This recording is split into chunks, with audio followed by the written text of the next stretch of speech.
Tonight, I want to talk about change and transition. And of course, change, that's what we want everybody else to do, isn't it? You know, we don't want to do it, but we want everybody else to change so that our life will be different. And yet, of course, you know, any changes that we're going to do at all have to come from within ourselves. They absolutely must. And change to me means that you change from a feeling of separation and isolation and loneliness and anger and fear and pain and into a state of peacefulness, wonderful peacefulness, where you can relax and really enjoy life as it comes to you, knowing that everything will be all right. You know, I run into that premise that life is wonderful and that everything is perfect in my world, and I move into my greater good always. And that way it doesn't really matter to me which direction my life takes, because I know it's going to be wonderful, so I can enjoy all sorts of things. You know, Gerald Jampolsky says that love is letting go of fear, and there is either fear or there's love. And if you're not in a love space, if you're not coming from the loving space of the heart, then you're in fear and all those other things like isolation and separation and things like that, and loneliness and anger. They're all part of the fear syndrome. And that's really what we want to change from. We want to move from fear into love, and to make that as more or less a permanent state for us. You know, even the planet itself these days is very much in this period of change and transition. We see it all around us. We're going from an old order into a new order. And some people say it began with the Aquarian age, and at least the astrologers like to describe it that way. But you know, to me, astrology and numerology and palmistries and all those other various methodologies are just ways of describing life. They explain life in a slightly different way, and people use different language to do this.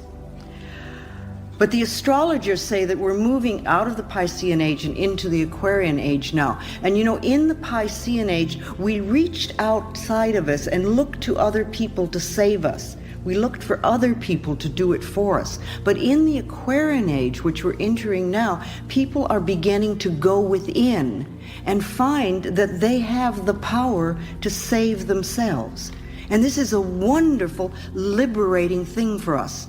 Now, some people get very frightened because it seems to be responsibility. But actually, we're discovering our ability to respond to life, not in a victim way, but in a way that gives us power. In a way that gives us power. We're finding that we're getting a connection to what the AA people call the higher power, and what I call our higher self, so that we can contribute to saving ourselves. And it's a wonderful feeling when you don't really have to be dependent on an outside person, but to know that you have within you tremendous abilities to make positive changes in your life. You see, if we're victims, then we feel isolated, we feel in pain and fear, and we're always looking for someone else to do it for us. But now we're taking, as I said, responsibility for our own lives, and we're beginning to understand how we can contribute to the experiences that we have and how we can change those experiences if we don't really care for them. And of course, you know, from the moment you decide to make a change until you get your demonstration, as we call it, or when you get what you want, we have this transitional period. And that's when we're moving between the old order and the new order. It's a time of releasing old beliefs and old habits, and of learning and practicing and then living the things that we're working on. The new beliefs or the new feelings or the new methods or the new behaviors. And while you're getting those in place so that they are a natural part of your life, you're going to have a lot of vacillating in that period between the old and the new. And you go back and forth between what was and what you would like to be or what you would like to have. And if you decide that you're going to release an old belief and that you're going to create a new one, during that transitional period, you're going to go back and forth. And this is a time when we often get very angry at ourselves because it's like, well, I know all about the new, why aren't I doing it? I must not be good enough, or I must be a bad person. But that's silly, because anything that we're learning takes time. And you go back and forth until you're really strong in the new belief, until you've gone to the complete shift. You know, you may begin to do an affirmation for something, and you're doing well, and then something happens, and you say, oh, I can't do that, and you go back to your old worry habit again. Well, that's just a period of vacillating. It doesn't mean that you haven't learned anything, and it doesn't mean that you're back where you started. It's just part of that back and forth thing. You're not settled in your new habit yet. And that takes a little time and a little practice and a little patience. And you want to be patient with yourself. Be patient with yourself.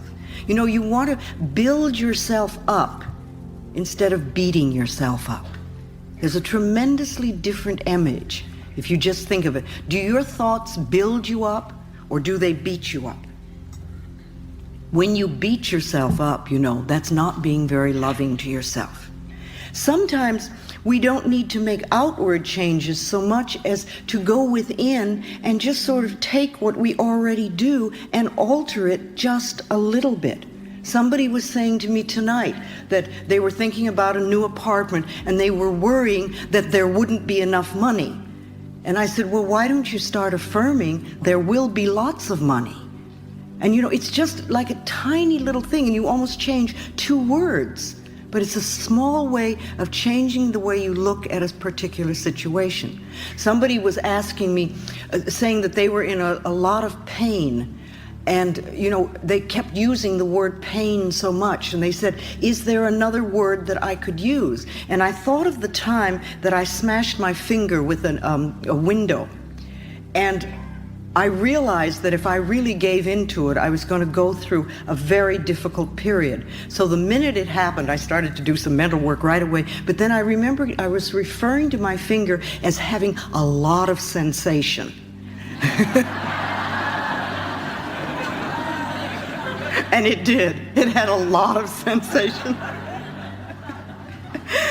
And you know, by insisting upon viewing it in that particular way, to me, I think helped it heal much quicker and helped me handle what could have been an incredibly painful thing. Because I knew that if I could alter my mind, it would be better. If we can just alter the way we think just a little bit. So those of us who want to change, we're moving from an old order to a new order. And lots of things are happening on this planet.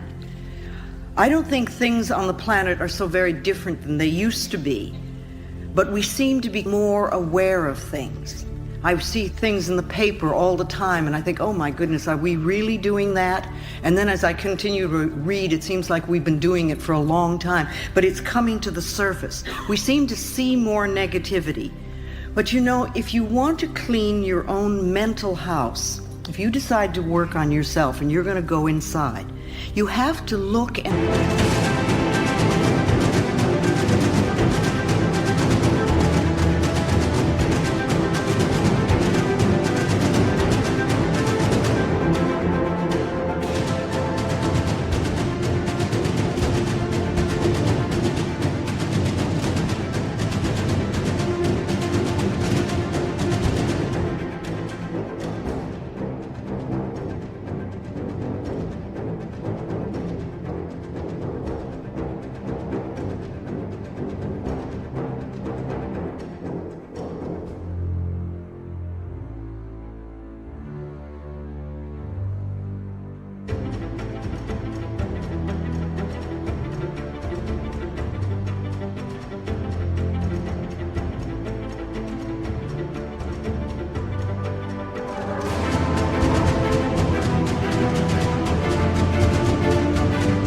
see what is there.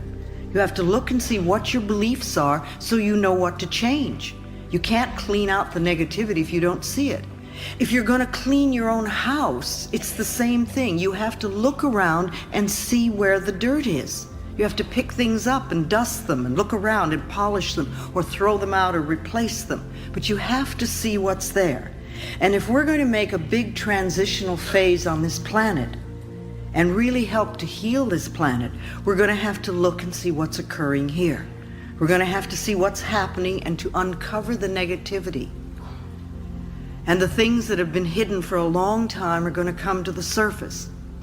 And I think that part of this transitional phase that we're going through, I think part of the catalyst for this is this crisis called AIDS. You know, I really want to help create a world where it's safe for us to love each other. That's all, just to love each other. A world where we can be loved and accepted exactly as we are. That's what you wanted when you were a little child. When you were little, you wanted to be loved just as you were, even if you were too skinny or too heavy, or if you weren't smart enough, or you weren't like the person across the street, or maybe you were scared, but you still wanted to be loved.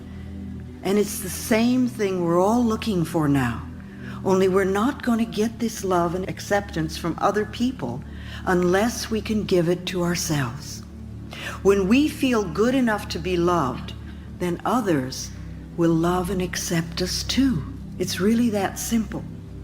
I think that we come to this planet to learn and to practice unconditional love. And it's not always an easy thing to do, but I think that's what we've come here for.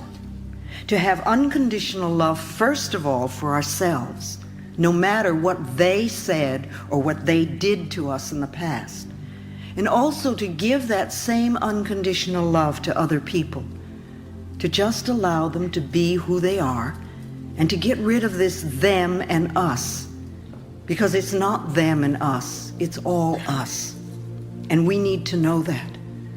And if we're going to heal this planet, we have to know it's all us. And there are no groups that are expendable, and there are no groups that are less than. There may be many people who are in so much pain that they're being harmful to other people. But you know, if we can understand that acts of violence come from a person who was a traumatized child. Now, this is not to condone people who do violent things, but to understand that if we want to change them, if you want people to become loving and peaceful, then you have to teach them to come from a loving space of the heart. And you're not going to teach them that if you don't know how to do it yourself. You don't create wars and kill people. You don't beat people. You don't throw people into prisons or torture them or do things like that. You teach them to forgive and to love themselves so they'll never do those violent things again. Because you realize that people who love them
themselves cannot hurt themselves, and they cannot hurt another person.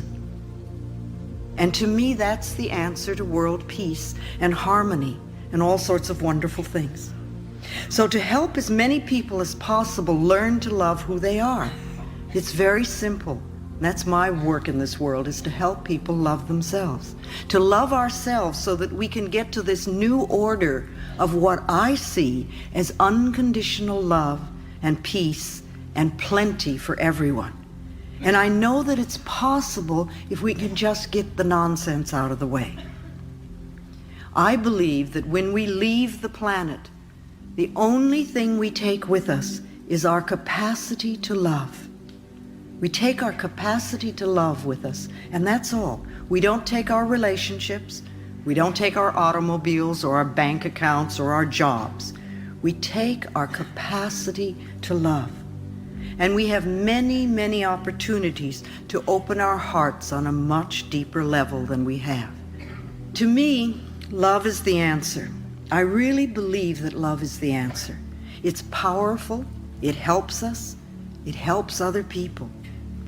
How do you give love to the world? What are you doing to create your own inner harmony?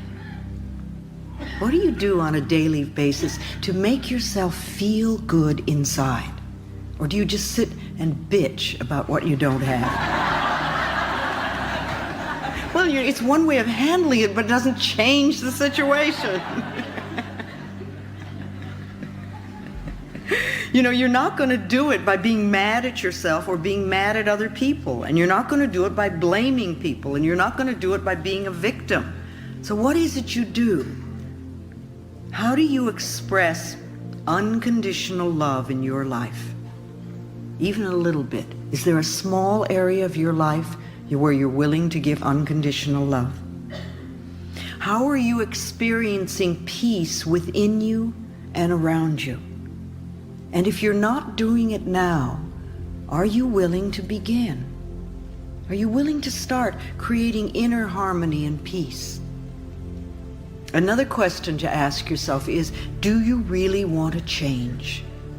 Do you want to change? Or do you want to just sit there and complain about what you don't have? Or do you want to be a person who really has and creates a much more wonderful life than you have now?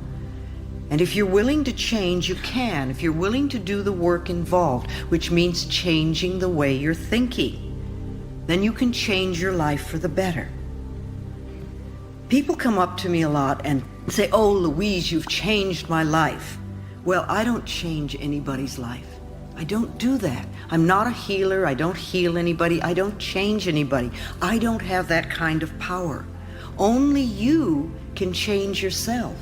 And only you can clean out the pain within you. I can't do that for you. I can stand up here all evening and say wonderful things and give lots of good advice, but you're the only thinker in your mind. And you're going to make the decision of what you want to do with the information that you're being given. I have no power over you. You have the power, and you need to know that. We think so often that we are helpless, but we're not helpless because we have our minds.